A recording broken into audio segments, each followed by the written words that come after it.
ಸ್ನೇಹಿತರೆ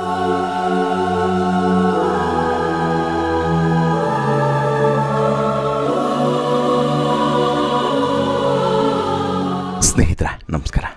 ನಿಮಗೆ ಈ ವಿನಯ್ ಕುಲಕರ್ಣಿಯ ಕೇಸ್ ಬಗ್ಗೆ ಬಹುಶಃ ಈಗಾಗಲೇ ಸಾಕಷ್ಟು ಇನ್ಫಾರ್ಮೇಷನ್ಸ್ಗಳು ಗೊತ್ತಾಗಿರ್ತದೆ. ವಿನಯ್ ಕುಲಕರ್ಣಿ ಒಬ್ಬ ಪ್ರಭಾವಿ ರಾಜಕಾರಣಿ ಆಗಿದ್ದರೂ ಕೂಡ ಮತ್ತೊಬ್ಬ ನಾಯಕನನ್ನು ಮುಗಿಸಬೇಕು ಅನ್ನೋಂಥ ಕಾರಣಕ್ಕೋಸ್ಕರ ಹಾಕಿದಂಥ ಸ್ಕೆಚ್ಚು, ಜೊತೆಗೆ ಸುದೀರ್ಘವಾಗಿ 8 ವರ್ಷಗಳ ಕಾಲ ನಡೆದಂಥ ವಿಚಾರಣೆ, ಅಂತಿಮವಾಗಿ ಈಗ ಮೊನ್ನೆ ಬಂದಂತಹ ತೀರ್ಪು ಎಲ್ಲವೂ ಕೂಡ ವಿನಯ್ ಕುಲಕರ್ಣಿ ಮತ್ತು ಇನ್ನಿತರ 16 ಜನ ಆರೋಪಿಗಳಿಗೆ ಜೀವಾವಧಿ ಶಿಕ್ಷೆಯನ್ನು ವಿಧಿಸುವಂಥ ಹಂತಕ್ಕೆ ಬಂದು ನಿಲ್ಲಿಸಿದ್ದು ಎಲ್ಲದೂ ಕೂಡ ಗೊತ್ತಿರುವಂಥ ವಿಚಾರ. ಆದರೆ ಇಲ್ಲಿ ಒಂದು ವಿಚಾರ ಬಹುಶಃ ಸಾಕಷ್ಟು ಜನರಿಗೆ ಗೊತ್ತಿಲ್ಲ. ಏನು ಅಂತ ಹೇಳಿದ್ರೆ, ಇಲ್ಲಿ ಚನ್ನಕೇಶವ ಟೆಂಕರೀಕರ್ ಅಂತ ಹೇಳಿ ಒಬ್ಬ ವ್ಯಕ್ತಿ ಇದ್ದಾನೆ. ಆದರೆ ಇಲ್ಲಿ ಚನ್ನಕೇಶವ ಟೆಂಕರೀಕರ್ ಅನ್ನುವಂಥ ಒಬ್ಬ ವ್ಯಕ್ತಿ ಇದ್ದಾನೆ. ಆತ ಪೊಲೀಸ್ ಇಲಾಖೆಯಲ್ಲಿದ್ದಂತಹ ಮನುಷ್ಯನೋ ಅಥವಾ ಇನ್ಸ್ಪೆಕ್ಟರ್ ಆಗಿದ್ದಂಥ ಸಂದರ್ಭದಲ್ಲಿ ಇಲಾಖೆಯ ಮರ್ಯಾದೆಯನ್ನು ತೆಗೆಯುವಂಥ ಕೆಲಸವನ್ನು ಮಾಡಿದಂತಹ ಒಬ್ಬ ರಾಕ್ಷಸನೋ ಅನ್ನುವಂಥದ್ದು ಈಗ ಹೇಳುವಂಥ ಪ್ರಶ್ನೆ. ಒಬ್ಬ ಶಾಸಕ, ಆಗ ಸಚಿವನಾಗಿದ್ದಂಥ ವ್ಯಕ್ತಿ ವಿನಯ್ ಕುಲಕರ್ಣಿಯವರ ತಾಳಕ್ಕೆ ಕುಣಿದಂಥ ಈತ ಇಡೀ ಪ್ರಕರಣವನ್ನು ಮಣ್ಣು ಮುಚ್ಚುವಂತೆ ಮಾಡಿದಂತಹ ಕೆಲಸವನ್ನು ಮಾಡಿದ್ದ. ಈ ಚನ್ನಕೇಶವನ ಸಂಬಂಧ ಈಗಾಗಲೇ ಕೋರ್ಟ್ ಕೂಡ ಸಿಕ್ಕಾಬಟ್ಟೆ ಚೀಮಾರಿಯನ್ನು ಹಾಕಿದೆ. ಈತ ಮಾಡಿದಂತಹ ಕೆಲಸ ಎಂಥದ್ದು ಅನ್ನೋದು ಬಹುಶಃ ಎಂಥವರಿಗಾದರೂ ಕೂಡ ಬೆಚ್ಚಿ ಬೀಳಿಸುವಂತಿದೆ. ಈ ಚನ್ನಕೇಶವ ಕೇವಲ ಈ ಕೇಸನ್ನು ಮಣ್ಣು ಮುಚ್ಚುವಂಥ ಕೆಲಸವನ್ನು ಮಾತ್ರ ಅಲ್ಲ, ಚಪ್ಪಡಿಯನ್ನು ಕೂಡ ಎಳೆದು ಬಿಡುವಂಥ ಕೆಲಸವನ್ನು ಕೂಡ ಮಾಡಿಬಿಟ್ಟಿದ್ದ. ನಂತರ ಈತನ ಬಂಡವಾಳವನ್ನು ಬಯಲು ಮಾಡಿದ್ದು ಸಿಬಿಐನ ದಕ್ಷ ಅಧಿಕಾರಿಯಾಗಿದ್ದಂತಹ ರಾಕೇಶ್ ರಂಜನ್.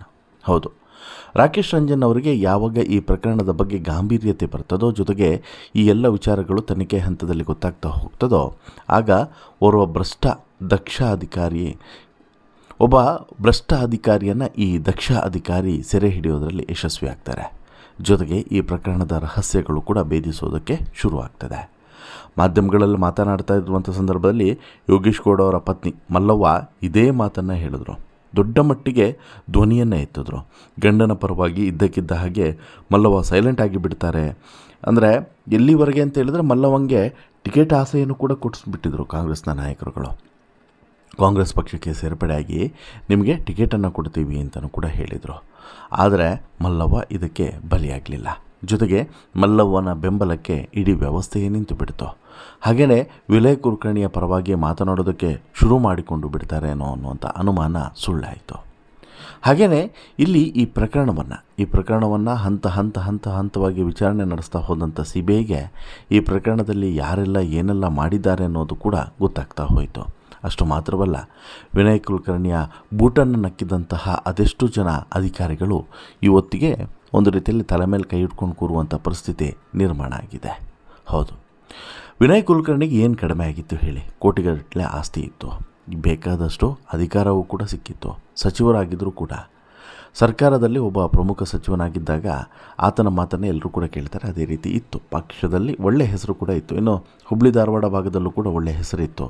ಹೀಗಿದ್ದಂಥ ವಿನಯ್ ಕುಲಕರ್ಣಿ ಮಾಡಿದಂಥ ಒಂದೇ ಒಂದು ತಪ್ಪು, ಅಧಿಕಾರದ ದರ್ಪ, ಅಧಿಕಾರದ ಮದ, ದೌಲತ್ತು.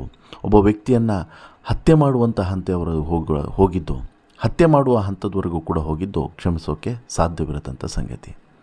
ಇದೀಗ ಜೈಲು ಶಿಕ್ಷೆಯನ್ನು ಅನುಭವಿಸುವಂಥ ಪರಿಸ್ಥಿತಿ ಎದುರಾಗಿದ್ದರೂ ಕೂಡ ಮನುಷ್ಯ ಕೆಲವು ಸಲ ಯಾವ ರೀತಿ ರಾಕ್ಷಸನಾಗಿ ಬಿಡ್ತಾನೆ ಅನ್ನೋದಕ್ಕೆ ಸಾಕ್ಷಿನೇ ಈ ವಿನಯ್ ಕುಲಕರ್ಣಿ. ಈ ವಿನಯ್ ಕುಲಕರ್ಣಿ ಇಷ್ಟು ಶ್ರೀಮಂತಿಕೆ ಇರುವಂಥ ವ್ಯಕ್ತಿ ಈ ರೀತಿ ಮಾಡಿದ್ದು ಯಾಕೆ? ಇವತ್ತಿಗೆ ಜೀವಾವಧಿ ಶಿಕ್ಷೆಯನ್ನು ಅನುಭವಿಸುವಂತೆ ಆಗಿದ್ದು ಯಾಕೆ? ಜೊತೆಗೆ ಕನಿಷ್ಠ 20 ವರ್ಷಗಳ ಕಾಲ ಜೈಲಿನಲ್ಲಿ ಇರಬೇಕಾದಂತಹ ಪರಿಸ್ಥಿತಿ ಇವತ್ತಿಗೆ ವಿನಯ್ ಕುಲಕರ್ಣಿಗೆ ಬರುತ್ತೆ ಅಂತ ಹೇಳಿದ್ರೆ, ಸಹಜವಾಗಿ ಎಂಥವ್ರಿಗಾದರೂ ಕೂಡ ಏನಪ್ಪ ಇವರೆಂಥ ಮನುಷ್ಯರು ಅಂಥೇಳಿ ಅನಿಸದೆ ಇರಲಾರದು. ಹೌದು, ಸಿಬಿಐ ಇವತ್ತು ತುಂಬ ಅಚ್ಚುಕಟ್ಟಾಗಿ ತನಿಖೆಯನ್ನು ಮಾಡಿದೆ ಅನ್ನುವಂಥ ಕಾರಣಕ್ಕೆ ಇವತ್ತು ಇಂತಹ ಒಂದು ಶಿಕ್ಷೆ, ಜೀವಾವಧಿ ಶಿಕ್ಷೆ ಇವರೆಲ್ಲರಿಗೂ ಕೂಡ ಆಗಿದೆ. ಆದರೆ ಇಲ್ಲಿ ಒಬ್ಬ ವ್ಯಕ್ತಿಯ ಬಗ್ಗೆ ನಾವೆಲ್ಲರೂ ಕೂಡ ಮಾತನಾಡಲೇಬೇಕು. ಏನು ಈ ಒಬ್ಬ ವ್ಯಕ್ತಿ? ಅದೇ ನಾನು ಆರಂಭದಲ್ಲಿ ಹೇಳಿದಲ್ಲ, ಚನ್ನಕೇಶವ ಆತ. ಒಟ್ಟು ಈ ಪ್ರಕರಣದಲ್ಲಿ 21 ಮಂದಿ ಆರೋಪಿಗಳು. ಅದರಲ್ಲಿ 21 ಮಂದಿಯಲ್ಲಿ 2 ಪೊಲೀಸರು, ಒಬ್ಬ ವ್ಯಕ್ತಿಯ ಹೆಸರು ವಾಸುದೇವ, ಮತ್ತೊಬ್ಬ ಈ ASP ಆಗಿದ್ದಂತಹ ಅವನು.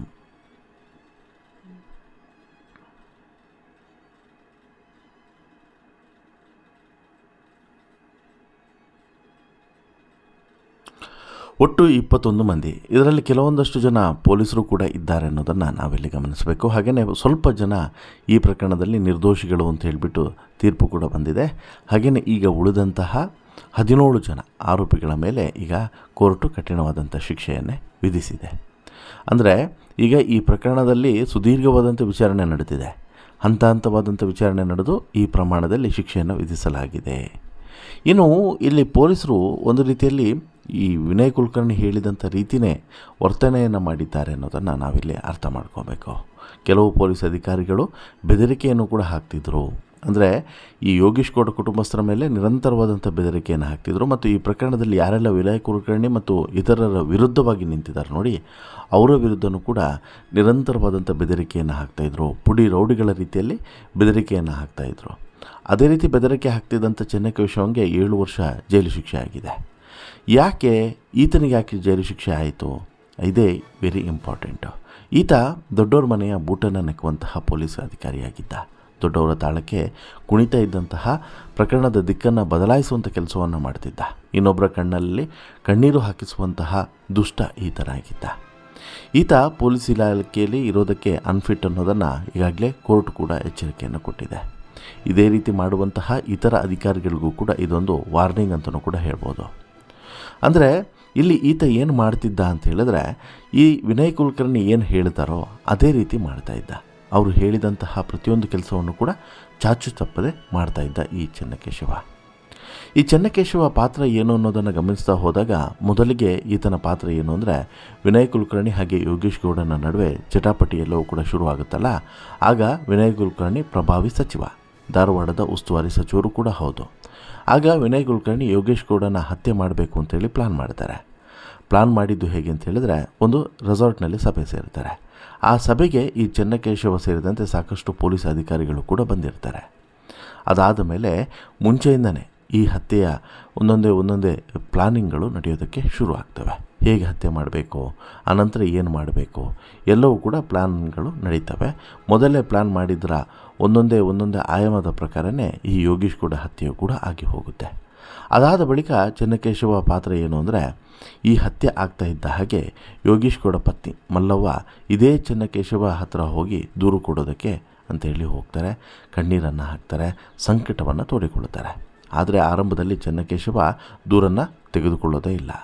ಅದಾದ ಬಳಿಕ ಒತ್ತಡ ಜಾಸ್ತಿ ಆಗ್ತಾ ಹೋದಂತೆ ಅವರ ಕಣ್ಣೀರು ಹಾಕೋದಕ್ಕೆ ಶುರು ಮಾಡ್ತಾ ಇದ್ದಂತೆ FIR ಅನ್ನು ಕೂಡ ದಾಖಲು ಮಾಡಿಕೊಳ್ಳೋದಕ್ಕೆ ಶುರು ಮಾಡ್ತಾನೆ.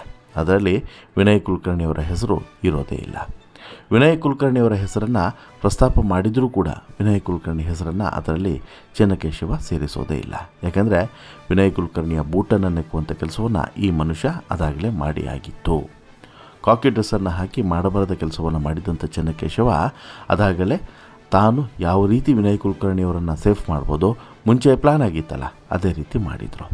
ಅದರಂತೆ ನಾವು ಶರಣಾಗ್ತೀವಿ ಅಂತೇಳಿ ಬಂದಿದ್ದಂತಹ ಬಸವರಾಜ್ ಪುತ್ತಗೆ ಸೇರಿದಂತೆ ಒಟ್ಟು 6 ಮಂದಿ ಶರಣಾಗ್ತಾರೆ. ಪೊಲೀಸರು ಅವರಿಂದ ಸ್ಟೇಟ್ಮೆಂಟನ್ನು ಪಡೆಯೋದಕ್ಕೆ ಶುರು ಮಾಡ್ತಾರೆ. ಅಲ್ಲಿ ಚೆನ್ನಕೇಶವ ಅಲ್ಲಿಂದನೇ ಪ್ರಕರಣವನ್ನು ತಿರುಚುವಂಥ ಕೆಲಸವನ್ನು ಮಾಡ್ತಾನೆ.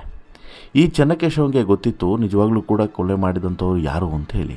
ಆದರೆ ಅದನ್ನು ಮರೆಮಾಚಿ ಶರಣಾಗೋದಕ್ಕೆ ಬಂದಂಥ 6 ಮಂದಿಯನ್ನು ಅರೆಸ್ಟ್ ಮಾಡಿ ಮುಂದಿನ ಕಾನೂನು ಪ್ರಕ್ರಿಯೆಯನ್ನು ಮುಂದುವರಿಸ್ತಾ ಹೋಗ್ತಾನೆ. ಹೇಗೆ ಕೆಲಸವನ್ನು ತಿರುಚೋದಕ್ಕೆ ಸಾಧ್ಯನೋ ಎಲ್ಲವನ್ನು ಕೂಡ ಮಾಡ್ತಾ ಹೋಗ್ತಾನೆ. ಇನ್ನು ಸರಿಯಾದಂತಹ ರೀತಿಯಲ್ಲಿ ಸಾಕ್ಷಿಯನ್ನು ಸಂಗ್ರಹಿಸೋದೂ ಕೂಡ ಇಲ್ಲ. ಸರಿಯಾದಂಥ ರೀತಿಯಲ್ಲಿ ಮಾರಕಾಸ್ತ್ರಗಳನ್ನು ಕೂಡ ಸಂಗ್ರಹಿಸೋದಿಲ್ಲ. ಟವರ್ ಡಂಪಿಂದ ಹಿಡಿದು ಏನೇನು ತಾಂತ್ರಿಕ ಸಾಕ್ಷಿಗಳನ್ನು ಸಂಗ್ರಹ ಮಾಡಬೇಕೋ ಅದ್ಯಾವುದನ್ನು ಕೂಡ ಮಾಡೋದಿಲ್ಲ.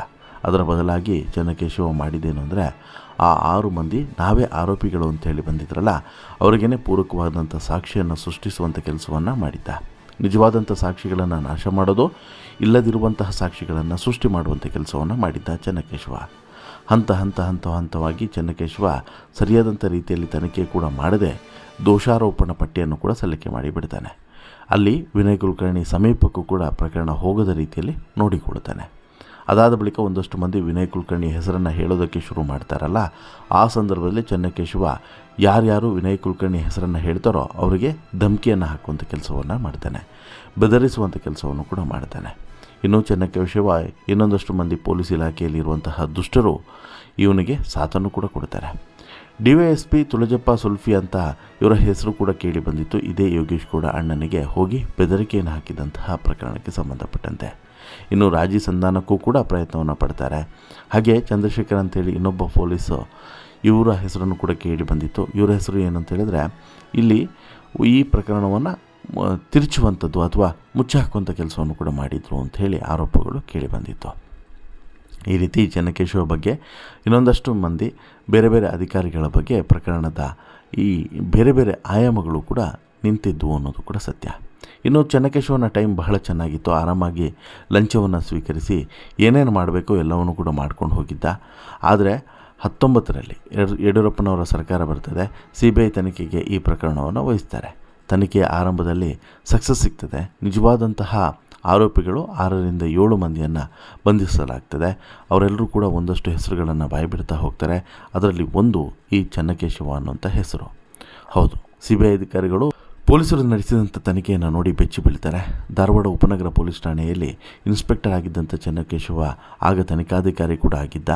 ಹೇಗೆ ಈ ಪ್ರಕರಣವನ್ನು ಹಳ್ಳ ಹತ್ತಿಸಬೇಕು, ದಿಕ್ಕು ತಪ್ಪಿಸಬೇಕು ಎಲ್ಲವನ್ನೂ ಕೂಡ ಮಾಡಿದ್ದಾನೆ ಅನ್ನೋದನ್ನು CBI ಅಧಿಕಾರಿಗಳು ಪತ್ತೆ ಹಚ್ಚುತ್ತಾರೆ. ನಂತರ ಈ ಪ್ರಕರಣವನ್ನು ತಮ್ಮ ವಶಕ್ಕೆ ತೆಗೆದುಕೊಂಡು ತಮಗೆ ಬೇಕಾದಂಥ ರೀತಿಯಲ್ಲಿ ವಿಚಾರಣೆಯನ್ನು ನಡೆಸೋದಕ್ಕೆ ಶುರು ಮಾಡ್ತಾರೆ. ಆಗ ಈ ಚೆನ್ನಕೇಶವನಿಂದ ಹಿಡಿದು ಎಲ್ಲರನ್ನೂ ಕೂಡ ವಿಚಾರಣೆಗೆ ಒಳಪಡಿಸ್ತಾರೆ. ಚೆನ್ನಕೇಶವ ಹೈಕೋರ್ಟ್ಗೆ ಕೂಡ ಹೋಗ್ತಾನೆ. ನನ್ನ ಮೇಲೇ FIR ಹಾಕಿದ್ದಾರೆ, ಅದನ್ನು ರದ್ದುಗೊಳಿಸಬೇಕು ಅನ್ನೋ ರೀತಿಯಲ್ಲಿ ಒಂದು ರೀತಿಯಲ್ಲಿ ಮನವಿಯನ್ನು ಕೂಡ ಮಾಡ್ತಾನೆ. ಬಟ್ ಇಲ್ಲಿ CBI ಅಧಿಕಾರಿಗಳು ಬಂಧಿಸುವಂತಹ ಹಂತದಲ್ಲಿ ಹೋದಂಥ ಸಂದರ್ಭದಲ್ಲಿ ಎಸ್ಕೇಪ್ ಆದಂಥ ಈತ ಬೇರೆ ಬೇರೆ ರೀತಿಯಾದಂಥ ಡ್ರಾಮವನ್ನು ಕೂಡ ಕ್ರಿಯೇಟ್ ಮಾಡ್ತಾನೆ. ಚೆನ್ನಕೇಶವಗೆ ಸಂಬಂಧಪಟ್ಟಂತೆ 7 ವರ್ಷ ಜೈಲು ಶಿಕ್ಷೆ ಕೂಡ ಈಗಾಗಲೇ ಆಗಿದೆ. ಜೊತೆಗೆ ಈತನ ಪಾತ್ರ ಏನು ಅನ್ನೋದು ಕೂಡ ಗೊತ್ತಾಗಿದೆ. ಚೆನ್ನಕೇಶವ ಒಂದು ವಿಚಾರವನ್ನು ಬಾಯ್ಬಿಡ್ತಾನೆ. ನಾನು 16 ಲಕ್ಷ ರೂಪಾಯಿಯನ್ನು ಲಂಚವಾಗಿ ತೆಗೆದುಕೊಂಡಿದ್ದೇನೆ ಅನ್ನೋದನ್ನು ಹೇಳ್ತಾನೆ. ಅಲ್ಲಿಗೆ ಈತ 16 ಲಕ್ಷ ರೂಪಾಯಿ ಲಂಚವನ್ನು ತೆಗೆದುಕೊಂಡು ಮಾಡಿದ್ದು ಎಂತಹ ಮಣ್ಣು ತಿನ್ನೋ ಕೆಲಸ ಅನ್ನೋದು ಇವತ್ತಿಗೆ ಬಹಿರಂಗ ಆಗಿದೆ. ಒಬ್ಬ ದಕ್ಷ ಅಧಿಕಾರಿ, ರಾಕೇಶ್ ರಂಜನ್ ಅನ್ನುವಂಥ ದಕ್ಷ ಅಧಿಕಾರಿ ಇಲ್ಲಿ ಯಾವ ರೀತಿ ಈ ಪ್ರಕರಣವನ್ನು ಭೇದಿಸ್ಬೋದು, ಯಾವ ರೀತಿ ಈ ಪ್ರಕರಣದಲ್ಲಿ ಯಾರ್ಯಾರ ಪಾತ್ರ ಏನಿದೆ ಎಲ್ಲವನ್ನು ಕೂಡ ಎಳೆಯಾಗಿ ಈ ಒಂದು ತನಿಖಾ ವರದಿಯಲ್ಲಿ ಸಲ್ಲಿಕೆ ಮಾಡಿದ್ದಾರೆ. ಅಲ್ಲಿಗೆ ಈ ಪ್ರಕರಣ ಇವತ್ತು ದಳವನ್ನು ಸೇರೋದಕ್ಕೆ ಇವರ ಪಾತ್ರ ಪ್ರಮುಖವಾಗಿತ್ತು ಮತ್ತು ಈ ಪ್ರಕರಣವನ್ನು ಹಳ್ಳ ಹತ್ತಿಸೋದ್ರಲ್ಲಿ ಈ ಪೊಲೀಸ್ ಅಧಿಕಾರಿಗಳ ಪಾತ್ರ ಪ್ರಮುಖವಾಗಿತ್ತು ಅನ್ನೋದನ್ನು ಕೂಡ ನಾವಿಲ್ಲಿ ಅರ್ಥ ಮಾಡ್ಕೊಬೇಕು. ನಿಮಗೇನಿಸುತ್ತೆ ಸ್ನೇಹಿತರೆ, ಈ ಪೊಲೀಸ್ ಅಧಿಕಾರಿಯ ಪಾತ್ರದ ಬಗ್ಗೆ ಕೇಳಿದಾಗ ನಿಮಗೇನಿಸುತ್ತೆ? ದಯವಿಟ್ಟು ನಿಮ್ಮ ಅಭಿಪ್ರಾಯವನ್ನು ಕಮೆಂಟ್ ಮಾಡಿ ತಿಳಿಸಿ. ಜೊತೆಗೆ ಈ ಸ್ಟೋರಿ ಇಷ್ಟ ಆಯಿತು ಅಂತ ಹೇಳಿದ್ರೆ ಲೈಕ್ ಮಾಡಿ, ಶೇರ್ ಮಾಡಿ, ಚಾನಲ್ಗೆ ಸಬ್ಸ್ಕ್ರೈಬ್ ಆಗೋದನ್ನು ಮರಿಬೇಡಿ. ಧನ್ಯವಾದ.